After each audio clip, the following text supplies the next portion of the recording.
Guys ഇന്നത്തെ video എടുത്തത്. അപ്പോൾ ഞങ്ങൾ പറഞ്ഞ പോലെ ഷോർട്സിൽ പറഞ്ഞതിന് ഞങ്ങൾ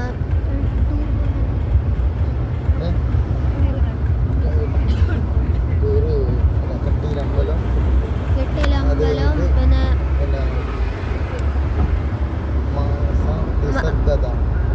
മാനസാക്കെല്ലാം പോകുന്നത്.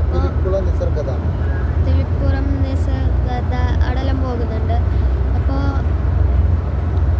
ഇപ്പം അഭിപ്രായം പറയാനായിട്ട് നമ്മളിപ്പോൾ കർണാടക ബോർഡർ കഴിഞ്ഞിട്ടേ ഉള്ള കേരളം കഴിഞ്ഞ് ഇപ്പോൾ കർണാടക എത്തിയിട്ടുണ്ട്. കർണാടകം കേരളത്തെയും സർവീസ് റോഡ് ഹൈവേയും വ്യത്യസ്ത സ്റ്റൈലിലാണ്. ഇപ്പോൾ ഒരു 3 വീട്ടുകാരാണ് പോകുന്നത്.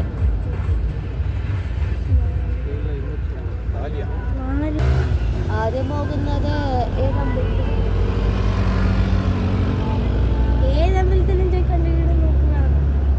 ആദ്യം പോകുന്ന ഒരു അമ്പലമുണ്ട്, അതിൻ്റെ പേരറിയില്ല, കെട്ടിയുള്ള അമ്പലം പറയുന്നത്.